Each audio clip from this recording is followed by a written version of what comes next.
We're only going to have resilience if we create biodiverse systems. And we've got healthy, biological, biodiverse systems. That is the web of life. Like, that's what we need to actually survive, is a strong web of life.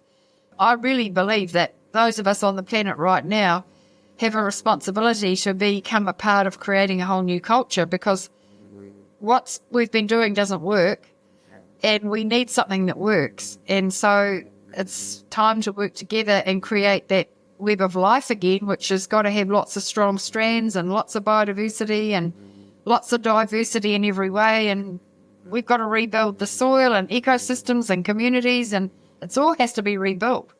Hey friends, have you ever felt a sort of impending doom when you learn about humanity's impact on this planet and just how our modern way of living is negatively impacting the biosphere? I know I certainly have. It's part of my motivation for Aroha, but I also feel very much that I am also part of the problem. And so I look for inspiration that can show me another way. And in this episode of the podcast, we have Kay Baxter joining us. She is one of the first lights that I came across here in New Zealand. She is the founder of Kawanga Institute. This is where Aroha gets all of its seeds. And she has spent decades of her life fighting for and supporting and creating systems and creating businesses and creating trainings and creating a life around supporting our relationship with nature. She's a beautiful woman who walked her walk, who found her passion, and is really an example of our own potential. So I hope you enjoy this. If you're at all interested in the earth or growing a few of your own microgreens or doing something closer to land or eating closer to land or finding health through nature, I think you'll really love this podcast. Enjoy. All right, Kay Baxter, welcome to the Adventures in Wellbeing podcast. I have a confession I want to start off with. I knew I was going to be talking to you, and I was inspired really just by studying a little bit and getting to know your background a little bit more. And I found myself walking around my house and taking really good care of my houseplants. Thank you anyways for inspiring at the very least that in my life. And just to connect a little bit with our background, I met you, I would guess somewhere around 10 years ago. You were touring and you were here in Queenstown, and I came and listened to you speak and was inspired then. And I just remember you giving kind of graciously of your time. And one of the things since then that I want to start with as a question is I've heard a bit of a legend, which is that you spent a year eating only from your garden. Is that is that a cultural legend? No, it's true. But I mean, it's a lot more than a year now. I mean, I can't say that year we did, but since then, I mean, I don't have to buy anything at the supermarket. Wow. Occasionally we do, but I mean, we've got everything here. Amazing. We're still buying salt. Yes. And we're still trading olive oil with other people who grow it. You can trade with your local community. So you have your olive oil maker and you would just offer in veggies well, and hopefully things. that'll become more and more. We could very easily not have to buy anything at the supermarket. The hardest thing to get out of the supermarket on is the cleaning products. So for the dishes, but I've completely switched to baking soda for dishes now. And then I haven't got off the Eco Store laundry liquid yet, but that's the next step. I think I'm going to make lye with the ash from the rocket stove. Yeah, we use EcoStore as well, and I like that they allow the kind of refillable stations at the grocery store, so you can just take the containers back and refill them. Not so bad. When somebody who doesn't know you, just to kind of get our audience acquainted with you, when somebody asks what you do, how do you describe what you do? It's not very easy to describe because it's been a journey and it's kind of kept morphing from one thing to another. But basically, I think my age has got a lot to do with it because I was at university during the Vietnam War and the Springbok tour and a lot of radical political stuff going on, and I got really involved in all of that. So I looked hard at everything, and I came to understand right from that point that our government was lying to us and I didn't agree with the mainstream values. And so I kind of set out from quite a young age, like from my early 20s, to actually live my life how it felt right to live. I didn't want to live. I didn't want to, be putting poisons on my food and heaps of things, really. I mean, I could sort of see the world was opening up, things were opening up. It was, a lot of people were looking at things differently in those days, a lot more so than now, really, in a way. It was a very special time, that time, especially in the universities. That together, coupled with the fact that I had really terrible health. In my 20s, I had 4 cesareans, and I had my thyroid, I think it was in very early 30s, my thyroid mostly out, and really bad dendritic. I lost a lot of my sight because of dendritic ulcers on my eyes, and I had to come to terms with what was going on, and the doctors didn't really have the answers, so I had to go on my own journey of what makes a healthy person. And that's what my whole life has been on since then. And everything I've done since then has been come out of that, like what makes a healthy person. And then I think the first decision I made was, well, obviously everything has to be organic. What's the point of anything with poisons on it? I don't want to poison the ground. I don't want to poison me, and I don't want to poison my kids. Yeah. So that seemed like an obvious first choice. And so I guess I was one of the early, staunch members of the organic movement. Do you think that opinion of what health is came because in your younger years, your environment, what you were eating, what was being fed at school, etc., really wasn't healthy? Do you put that down, those illnesses down to early life? Yeah, I do. It's not difficult to see because we know that in the 1920s, people eating Western food were only getting 10% of the fat-soluble vitamins we needed to maintain our DNA and 25% of the minerals, and we've lost 85% of the minerals in our soils since then. So we're on literal knife edge in terms of getting. You can't get it from the supermarket. You can't get the levels of minerals and vitamins and traditional fats and oils that you need to maintain your DNA. It's not possible. I grew up in quite a large family with, my father was a school teacher, and in those days school teaching was a terrible salary for a solo earner. Mum was at home with us, and we were poor, it was really hard to make ends meet, and Mum did a lot of it. Mum gardened and did all sorts of stuff, but we had a lot of white flour and a lot of white sugar, and probably compared to kids today, we had a pretty good diet because we had a lot of, good vegetables and fruit and meat. The levels of nutrients in the food just aren't high enough to maintain our DNA. And yeah, I think we can see it across everything from mental health to gut health. It seems so increasingly common. It really, even in the last 5 and 10 years, the issues around gut health and mental all health, the relations to that, right? Being the center of our well-being, and how it affects so many different things. It just seems, it's almost like every other person has something going on with their gut. And so tell me a little bit about those early days. You said your mother was in the garden a lot. Do you remember a moment when a particular light switch went off and you realized that this was something you wanted to give your life to? The one thing that I really remember is that when I was really young, I don't know how I remember it really. I think I was only about 5 or 6, and I was with one of my grandmothers, my nana, who lived in Martin, and she had an incredible garden, and I loved her garden. I remember one day she took me out to the gate. We went for a walk to the gate of her property. It was in Martin, just Hunia Street, stood in the gateway, and she looked up the street and she said to me, I must take that lady some jam or something, and she's just come out of hospital, and that lady's just had a baby, I need to take her something. And she had all these things, she was taking all these people, and all of them came out of the garden. And and it really must have been a cellular level, at a really unconscious level, I remembered and I understood that if you've got a garden, you've always got something to give. And there's something very special about giving.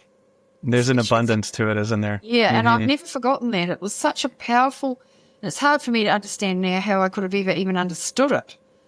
at that age, but I clearly did. So she was an amazing gardener. So when I went to live in Kaiwaka, I wanted to plant a garden and an orchard, and I couldn't understand why nobody in the local community had gardens and orchards. Like, I could find only one family who, I mean, I've always been a gardener since I was a kid, and I could only find one other family in Kaiwaka who actually had a serious orchard that were in garden, and they were feeding their family, and they had a big family out of their garden. And so I started asking questions and trying to figure out why, and I came to understand that the fruit trees in the garden centres don't actually do well in Northland because they've all been bred and selected for export to be grown in places like Hawke's Bay, where I am now, or Central Otago, or somewhere else where there's a lot of export fruit being grown. And you try growing it in Northland and it doesn't actually work. Because Northland's got a different climate, doesn't have the winter chill, doesn't have the same winter chill. It's a lot warmer, it's lots more, I mean, they just don't work up there, and people were sick and they just weren't planting them anymore. So that made me wonder, and I could see all these wild trees growing around the Kaipara Harbour, and I mean, I started collecting the wild trees that I found, and then I connected up with a guy who was a fisherman on the Kaipara, and he knew where all the old original house sites were around the Kaipara Harbour when our ancestors came to this land, and a lot of marae as well, were all around the edges of the Kaipara Harbour, because the harbour was the road. Like, when this land was first inhabited by whoever, we came by boat. We didn't come by vehicle or aeroplane, so, and all the boats come by the water, so that's the access to everything was on the water. So he'd fed his family on the fruit from those old fruit trees, and he knew where they all were, and he took me on an amazing trip, which was documented on Country Calendar many years ago, visiting those old homesteads and having a look at what was left. And that was the beginning of my journey collecting plant material. And I went on that trip around the Kaipara Harbour and collected loads of amazing stuff, which is all gone now. If I hadn't collected it, it wouldn't exist. How old were you then? I was in my 30s. Uh-huh. Yeah, I was in my early 30s when I started that journey. At that time, I just wanted to plant an orchard, and I was planting all those fruit trees, and they tasted so good, and they did well in Northland. And I met amazing people, like old people who cared and loved their trees, and they'd looked after them, you know, and they told me their stories. And I started to get interested in history and whakapapa. And then the next thing that happened was Chernobyl, that Russian nuclear disaster, which the year that happened, in the 1980s, we had friends in Holland, and they'd had to bulldoze the topsoil off their farm in order to stay there, so I knew that Holland was in trouble. And that year I went to Mystery Creek to the Farmers' Field Days in Hamilton, and I walked into the seed tent, whichever one it was, I don't remember, and it's good I don't remember. And the man in there said to me, did I realise why he ever said this? I can't begin to imagine. It was just fate, really, synchronicity or something. He said to me, did I know that the only seeds that we can buy in New Zealand that are grown in New Zealand is pukakoe, long pepper, onion. All the rest came from Holland. That's what he said to me. Yeah. And I had 4 young children, and I stood there and a tingle went up my spine, and I thought, this is a totally powerless position to be in. Nobody knows. No one has any clue.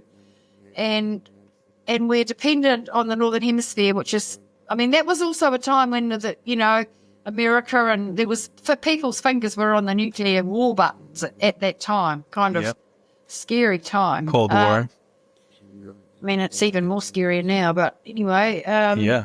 So I just thought I have to do something, but the funny thing was I had no idea what I was going to do. I had no idea where to look. And the next week was my first day at Garden Club. I'd been on this long waiting list to join the Kaiwaka Garden Club. In those days there were waiting lists, and I was really young, and it was with all the old ladies. So I'm one of the old ladies now. So I went to the Garden Club on the first day, and this lady came up to me right at the door, right at the beginning, and she said, "Oh, you're that lady that saves the fruit trees.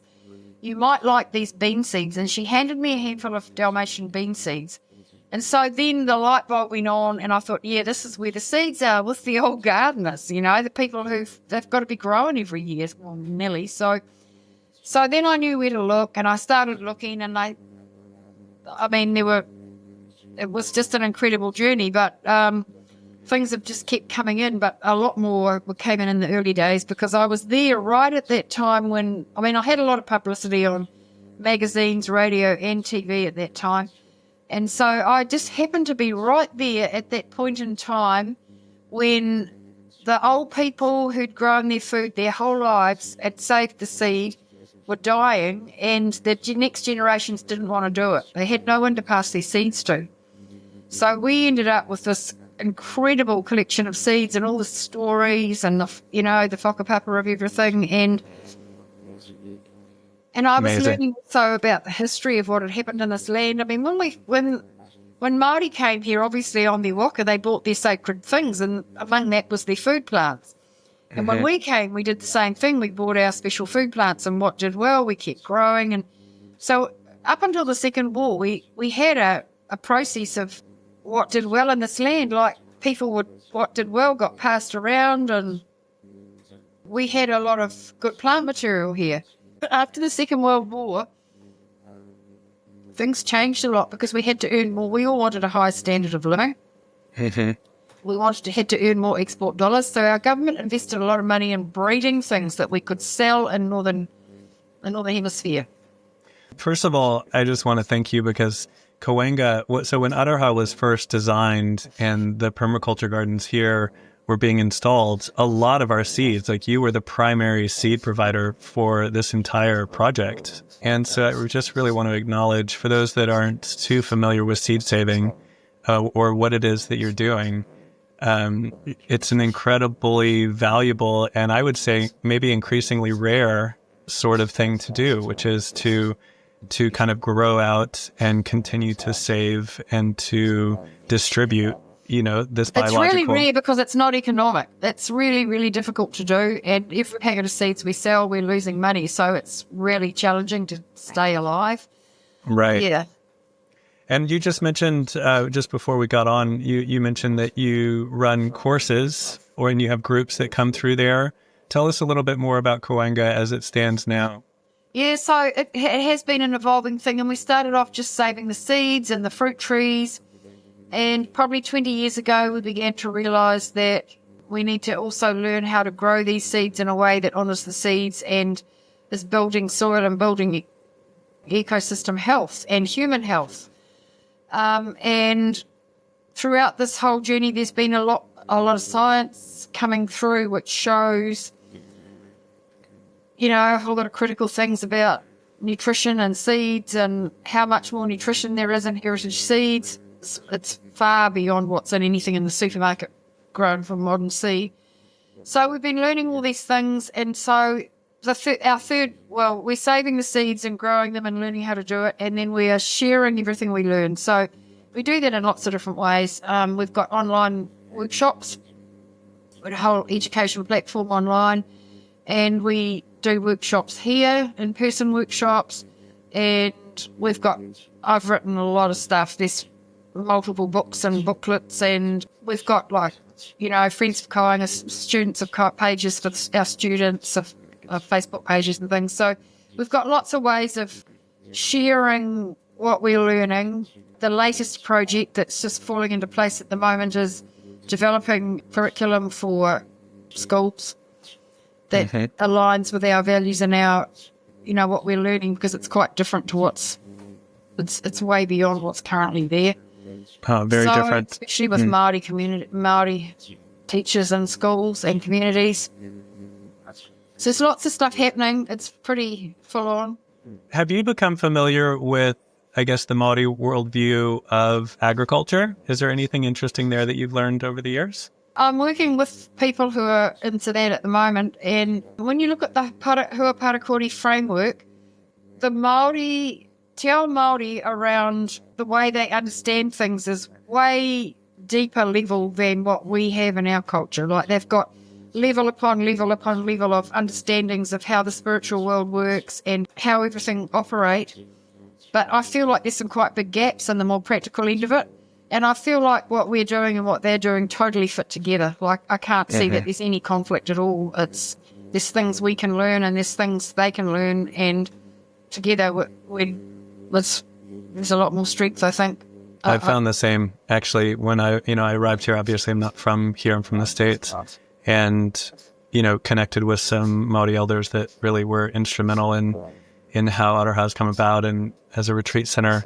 And same thing, it really has a lot more depth than I expected, and it also just really holds hands. It's been really nice. Yeah, that's I'm still learning, but that's the conclusion I've come to with the connections that I have. I've got some pretty good connections in there. So, and one of my staff members is working with me on that stuff. She's Māori and she's part of it. And if somebody wanted to get closer to this topic, maybe somebody is listening to this and really feels called to get closer to the land or to learn to grow their own food, or, wanted to get started, where would you suggest they start?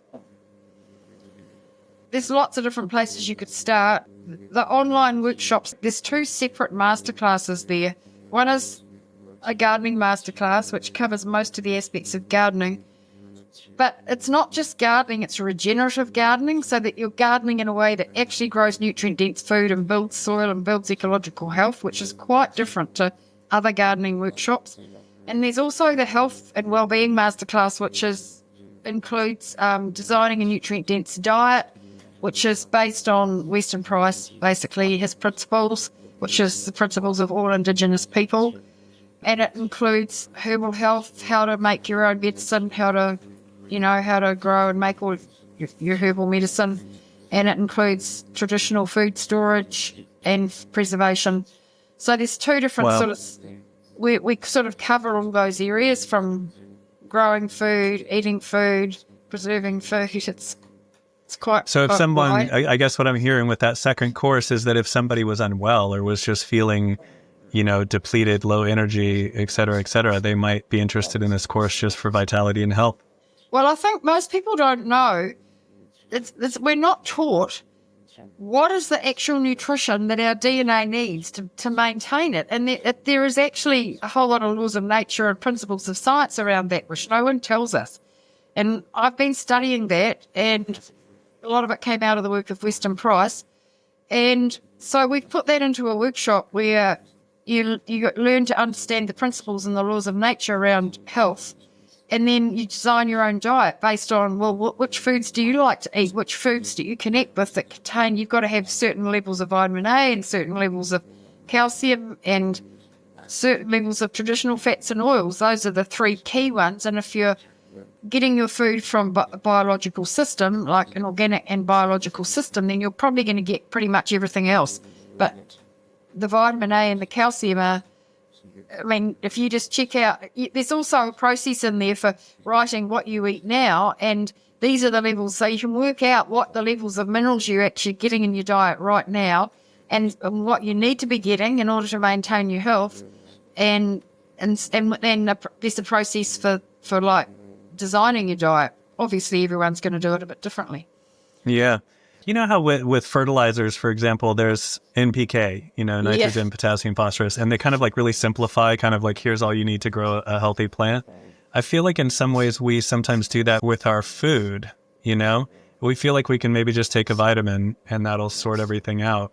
But there also seems to be, and I don't know Weston A. Price terribly intimately into his work anyway, so if there's any insight there, I'd be interested. If you were to kind of summarize the big picture, here's how to eat to kind of, make sure that you're getting the diversity, the phytonutrients, the kind of, call it the magic in the food. What do you recommend? Well, what I've learned is that from the new science of epigenetics, what we know is that our bodies, the double helix spiral, part of it is DNA, part of it is the junk DNA, which is the part of our body that connects with everything in our environment. And so there are only 3 things in our food that can read or communicate with: minerals, vitamins, and fatty acids. So we've got to have high levels of high-quality minerals, high levels of high-quality vitamins, and traditional fats and oils. And if we're getting our food sourced from biological organic systems, then in a biological system, everything's connected. So if you get one thing, you're getting everything. So it's much easier. Like in the industrial world, where the soil's dead and it just holds the plants up, and we mainline the plants with nitrate fertilizer, you haven't got a nutrient-dense plant and you haven't got everything connected up. So you've got to step out of that world. And so step into a biological world where things are connected, and then you're going to be getting everything together, connected together. Vitamin A in the natural world never comes separate to vitamin D. And that's why the doctors say you can't have more than this level of vitamin A. It's toxic. Well, it is if you use industrial vitamin A. But in fish oils and whatever you get it out of, it's always connected with vitamin D, and it's not unsafe. So that's the most important thing, is to start and find out where you can either grow or find a grower of producers of the food that are doing it in a biological system. Like, organic systems aren't necessarily biologic. You need more than organic. So someone who you could talk to about nutrient density and how, who measures the bricks of their food and who understands about biology. There are quite a lot of people around, like, growing good food. There are people definitely you can connect with. I think that's the most important thing. Just like start with encouraging and supporting the growth of biological systems and food coming from biological systems where animals are eating their natural food and we're eating our natural food that hasn't been completely wrecked by growing it from hybrid seed, emulsifying it, taking out the fat, extending it, like natural. Our DNA recognises the food of our own ancestors. Give me a little bit more about the difference between organic, say, and biological. Just explain that for somebody who's not familiar with biological. Yeah, it's a tricky one. It's a bit controversial. I got into a lot of trouble years ago by writing stuff in Organic New Zealand, but it turned out to all be true. I was a certified organic grower for many, many years, like from probably in my early 30s right through to when we left Kaiwaka, I think, which is 15, 20 years ago. So maybe 30 years, 40 years, something like that. And certification and organics is about using products that are certified so that they've come from a good source and they're organic. Like, they're not poisonous, although there's plenty of poisonous things on the organic list. You go to an organic, certified organic apple orchard and the soil will be dead because there's so much sulfur and so much copper going on. So, but it's basically means you're following their prescribed list of the best products they can find that are certified organic. It's not telling you anything about the health of the soil or how alive the soil is. It's a whole different field. And if you're a good organic grower, you may very well there's no reason why an organic grower can't grow high-brix, nutrient-dense food, but they'd have to know much more than what's in the organic standards. So there's a whole new field now called biological agriculture, which it means a lot more. It's pretty hard to grow a nutrient-dense plant without having a functional rhizosphere, which means you've got soil that's got the right amount of air, the right amount of moisture, a lot of carbon, lots of high levels of balanced minerals and high levels of microbes. And an organic system doesn't necessarily have all of that. And so to get high-quality functional food, you've got to have that kind of a biological system. And I guess what I've been focusing on is trying to find ways home gardeners can do that, because that's where I work, in the home gardener field, in small, very small commercial production. So we've figured out how to do that now without buying industrial fertiliser at all, like all with our own products. So our booklets and all of our education shows you how to do that kind of thing. It's not that difficult. Brilliant. Yeah, so there is quite a big difference. I'm sure there are lots of people at least some people who are organic who also are running good biological systems who might have nutrient-dense food. Sure. But unless they're measuring the actual bricks or they're using a refractometer and measuring the bricks, there's a lot of people using the word nutrient-dense and it's not. They don't even understand what it means, and they're not using a refractometer, so they couldn't. I mean, I would ask anyone selling vegetables what the bricks is of their food. That's the only way we're going to get people doing it, because there are a lot of people out there now going, nutrient dense. And describe that a little bit for me. A refractometer is measuring what, and what is bricks? What does it actually It's quite a simple little tool which measures the amount of sugars in the plant sap. And the sugars are where all the carbon goes, where the amino acids go, everything that gets taken into the plant, into the photosynthesis process, dropped in there, hopefully by phosphate rather than nitrate. If it's nitrate, it won't be working. Then you get a lot of nutrients in the plant sap, which forms sugars, which then get sent out to feed the microbes at night in the soil, and the microbes feed the plants the minerals, which get put in the photosynthesis process. So the refractometer measures the levels of sugar, which is a reflection of the levels of minerals and all the nutrients that are in the sugar. It's a very simple handheld. It's just based on light reflecting from the solids in the sap. And so if you're somebody living, I don't know, in a major city right now and you don't have access to a garden and maybe your choices are limited, ideally you're buying organic. And then if you can get even closer to something that's biological, where would most people access that sort of quality of food? I would go to the local farmers markets. I mean, we're starting to get good markets all around New Zealand, which is pretty new and pretty important. And I would just start asking, like, all the growers, like the growers are all on a journey too, but there's a few good shops. I mean, some of the towns and cities have got organic produce. A lot of them have. But it's hard if you can't connect with the grower, because the people in the shops usually don't understand that. It's good to connect with growers and ask them, are they measuring the nutrient density?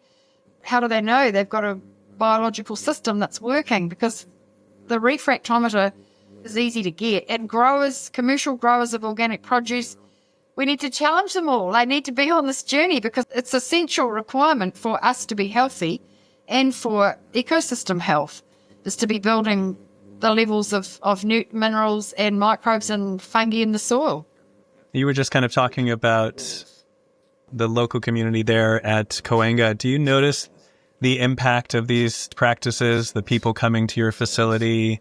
What do you notice as kind of the ripples kind of moving out through your work and through, in some ways, there are macro forces in the world that are changing the way food is produced? I saw a statistic recently that 66% of all of our global food supplies are only 9 different varieties. So most people across the world are eating a very small number of plants from a very small number of sources. And yet you have places like Coanga where you guys have been kind of, a pillar for many years. What do you notice in the local community that's a result of that? It's really scary in the world at the moment, because, as you say, our diet's on such a narrow range of seeds, and they've got complete control of those seeds, and they're now COVID vaccinations and all kinds of stuff are being put into the seeds. So It's pretty important we get off the supermarket vegetables and fruit very quickly. The most strongest first thing that I notice here is when people come, we have we have lunch at work. We take turns to make soup, and it's all broth based, so we have a lot of broth. And everybody comments on how that immediately has an effect on their gut and them feeling well. It really varies apart from that, because everyone's at a different place when they come. We're getting incredible feedback from a lot of people at the moment about how we're supporting them in various ways to make changes and inspiring them. I mean, we're getting overwhelming feedback, really, from people thanking us for the work we're doing. So that's good to hear. It means that we are making an effect. And when those people, they feel inspired, they go home, is there kind of the best place to start? You want to start growing some food. Maybe you have an apartment in the city. You don't have a lot of space. Are there things that you think maybe add more value and are more approachable and easier to kind of start with? Maybe that don't need a huge amount of space, but that can really start the inner fire and the curiosity and start developing the skills for gardening for someone in a city? Well, I just wrote a booklet called Urban Design Booklet, which is full of pretty amazing ideas for what you can do in a really time. We did that. We created an urban garden here many years ago, and for 5 years we ran it, and it was 200 square metres, the whole house site. And we tried to see how much nutrition for a family of 4 we could grow on that house site, and you can just about do everything. There's Wow. so many levels of what you can do. I got really excited about gardening in small spaces because when you've got such a small space, there's so many, you can do a better job. Like, it was very exciting. It was really cool. And a lot of that's in the Urban Garden booklet, which has only been available for a couple of weeks. It's quite Cool. new. We live here at Aroha, and there's, of course, a garden that wraps around us that's tended by a talented team, much more talented than I am. But we have, me and my family, we have like a couple of square meters just outside our back door. And really, that's the garden that we tend to, And I've had such a good time over the years, failing and succeeding and paying attention and not paying attention and just going through the process of growing things for us and our family. And we just get so thrilled when we're eating something out of our garden, or maybe there's, maybe it's a mix of things, somebody wild hunted, a bit of venison, and somebody provided this and somebody provided that. And we'll stop before our meal and we'll just give thanks, and it's such a deeper sense of connection and appreciation when you know where your food came from. I think that there's something quite magic about it that we don't even have words for. I mean, I think one of the things that I learned years ago was that when you eat, what I noticed was that if I ate a supermarket apple and then I ate an apple that I picked off a tree that I know the whole story of that tree, how it came to New Zealand, when it came and who gave it to me and the whole story of it. And I noticed that when I pick an apple and I know the whakapapa of that apple or anything else, somehow that whole story goes through you on a cellular level and it makes us who we are. And so I felt like parts of me were opening up and changing and growing as all of my food became food with the whakapapa, which it has been now for many years. So it changes who we are, and I think it's like the Māori, like on a marae, when you stand up and speak, you give your whakapapa, who are we? And it helps us to know who we are. Our food plants contain our story. They've got our whole whakapapa. And so finding out what our food plants are going to be now for the future and connecting with them and saving the seeds and growing them actually changes us, connects us to the natural world in a way that I think you can't be connected if you don't eat food from your own environment. The thing about food is that in a living system, the roots of our plants are communicating with the life in the soil. And if that's a strong, healthy plant, it's got what it needs in the soil, it's also communing with the universe. And all of that information is coming to us via our gut. And we're returning the energy and the vibration with our hands in the soil and our feet in the soil and the energy that we put out. And it's like a totally connected system. And that's how we've co-evolved on this planet. And we've reached today and we've separated ourselves off from that whole system, and we think we can survive and be whoever we want to be and do whatever we want to do while we trash the rest of the system. But we've got to the point now where we know we can't do that. We're all going to go down together because we're all connected. So finding ways to start reconnecting by either choosing your own heritage seed that you feel really connected to from your own ancestors, or is one place to start, and just growing that seed for food and saving the seed and slowly getting more. Some people start from the seeds, some people just start from maybe like beginner gardener booklet or, an online masterclass or a workshop here. I think everyone starts at a different place. Mm-hmm. It is quite tricky. You have to, we're grappling with that at the moment, how do teachers do this in schools? It's not a no simple easy answer. One of the things, though, that I've thought of when you were just making that last story about your own food, one of the most powerful experiences I ever had was years and years ago. We took a stall to the Dargaville field days, and I'd never been to our field days before, and they gave us a stall that was far back from the main track where people were walking. So we put a box on the track with a flax mat on it, and we put kangamar corn, the old white corn, and I can't even remember what else we put there. But what we noticed, the people were walking past, and the older Māori people were seeing it and walking past and going a few more steps and stopping and turning around and walking past and looking a bit more closer, very nervously and suspiciously. Walked past it again, turned around again, came back and put their hand out because what they were seeing was food they hadn't seen and since they were kids. And, Oh, wow. and then they'd still walk past it and then they'd look up to see where it came from. And they'd end up talking to us.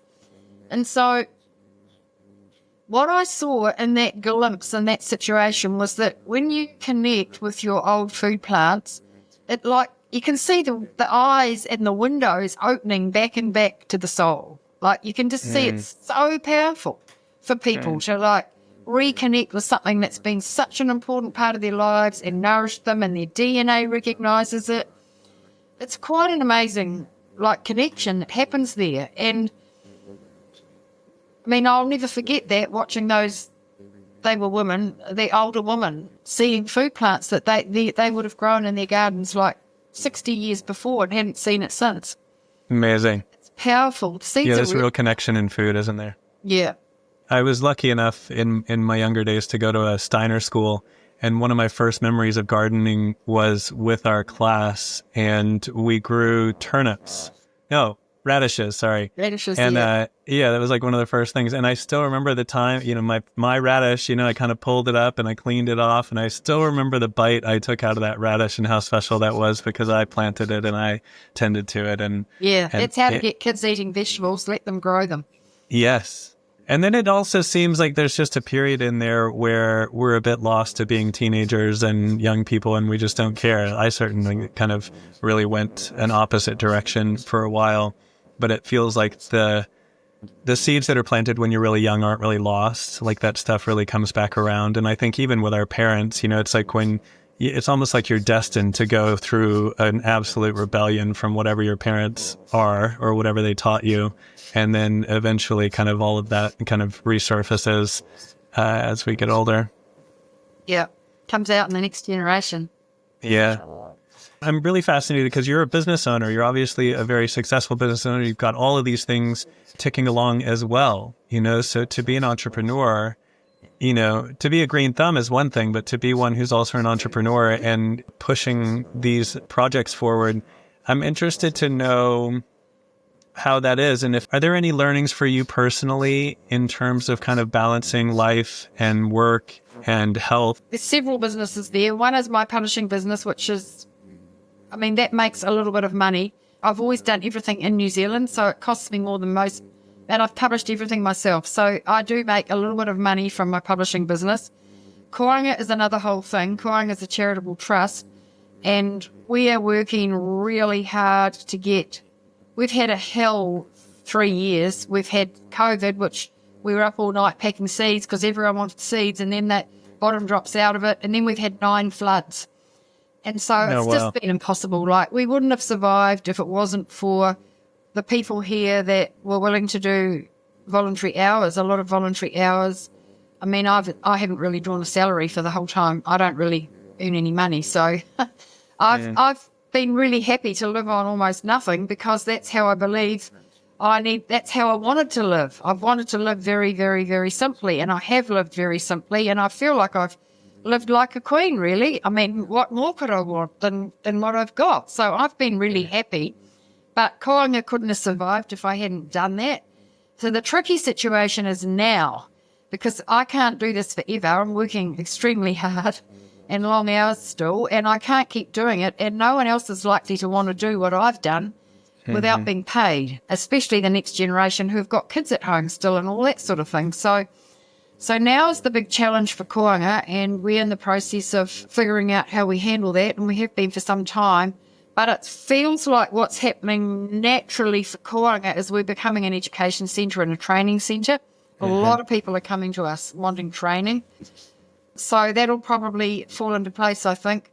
But for me personally, 2 of our kids are here. Well, one physically lives here, and he's part of Koanga, and grandchildren as well. And my daughter's very involved, although she's not here.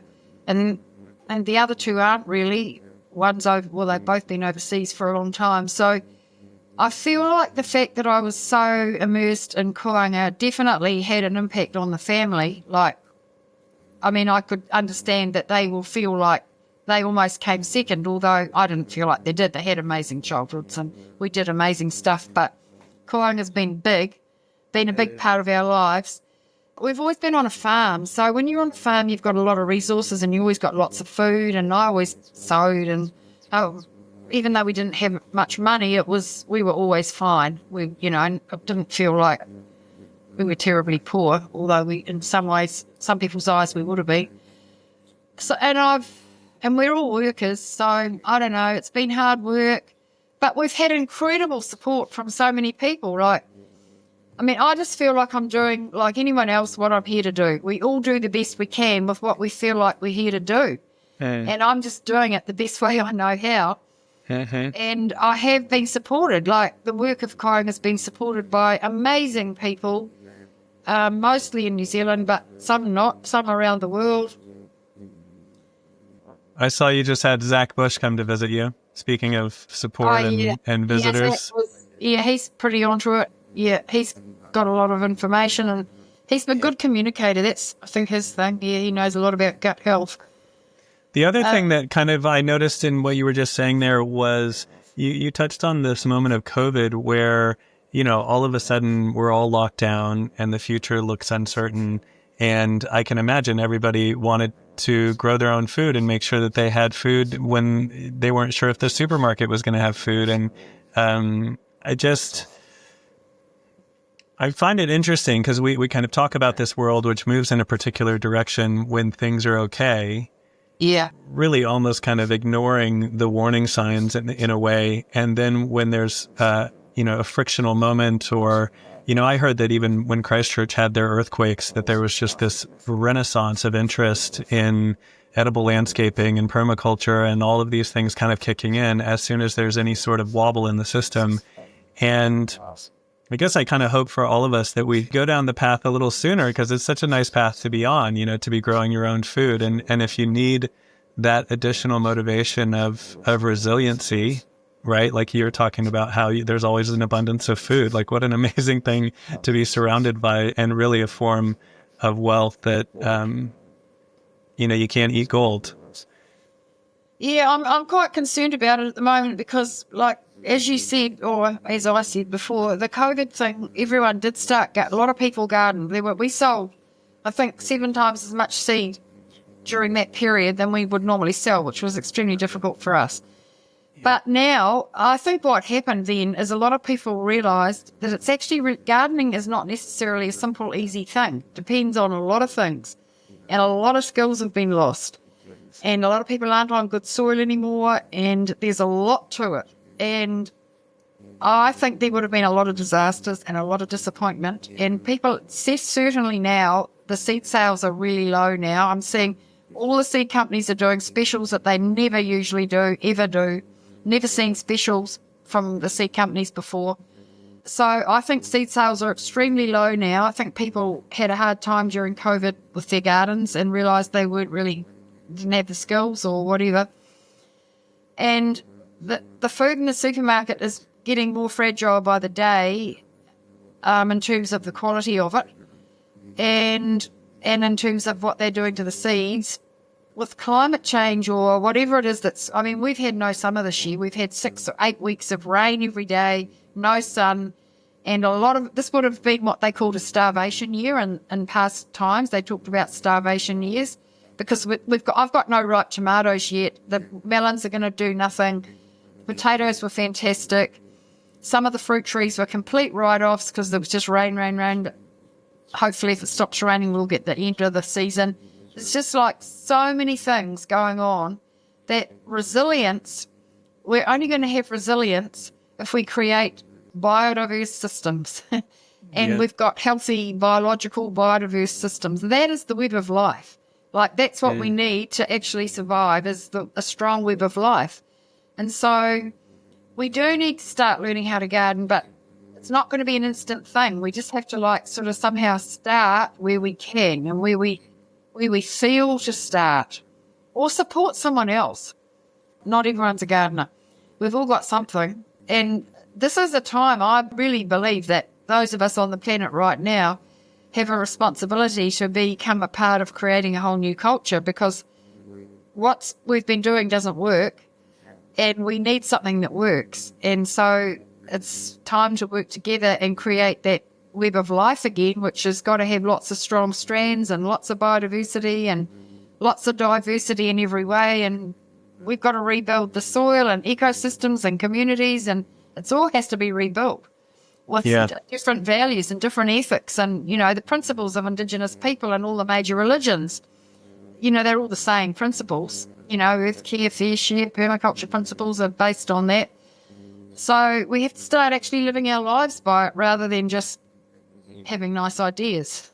Tuning into the idea of decentralization, with decentralization of finance and decentralization of manufacturing. And I was connecting with, I think it was in World War I.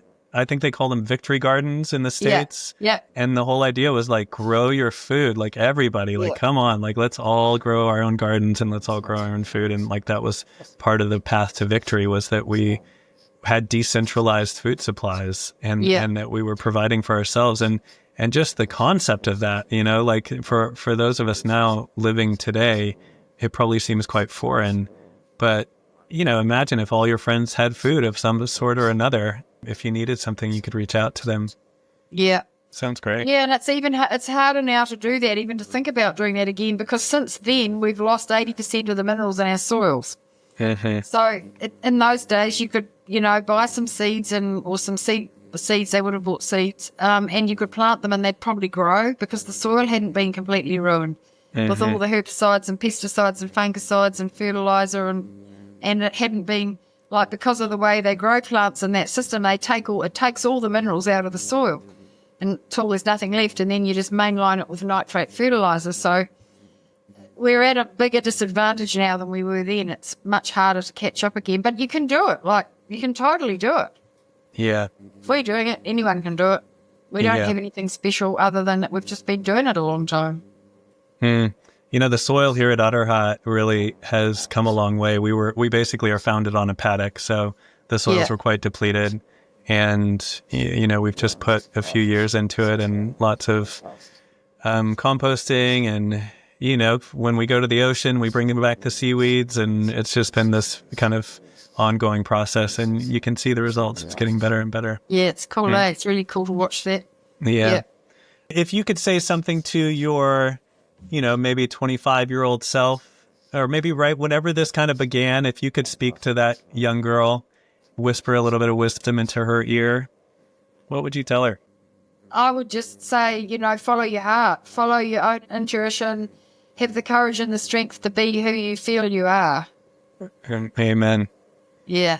It seems like you have, to be honest. Looking certainly from the outside, I see a woman who has, it was weird because what started happening to me when I was in my 30s was that people started coming to me and hanging around and telling me that they could see that I knew what I wanted to do and they wanted to be like that. And so it made me realize that everyone isn't like that. Everyone doesn't know what they're here for. I knew what I was here for. And I feel like there've been times when I've really needed to dig deep with the courage and the faith that, to carry on the path, because it hasn't been easy. I think courage and faith's been really important. I did at a certain point realise that not everyone had that knowledge of what they were here for, and I don't know that I can help those people, but I guess just by being someone who does know and does feel it and does act on faith and courage, then they can see that it exists and they'll do what they need to do to be more who they want to be. What a gift, to know what you want to do. Yeah, it took me a little while. It took me a few careers, and I would say I was quite lost in terms of purpose until, my early 30s, late 20s. Yeah. Yeah, Saturn return, that's the time.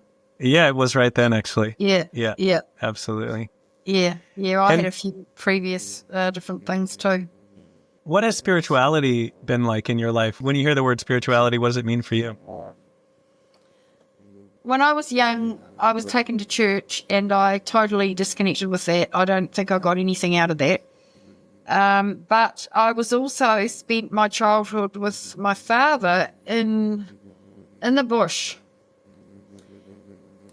We spent he was a teacher, so we spent all our holidays like camping in the forest and the bush and in the lakes and the high mountains in the South Island, and incredible, strong, powerful places, natural places.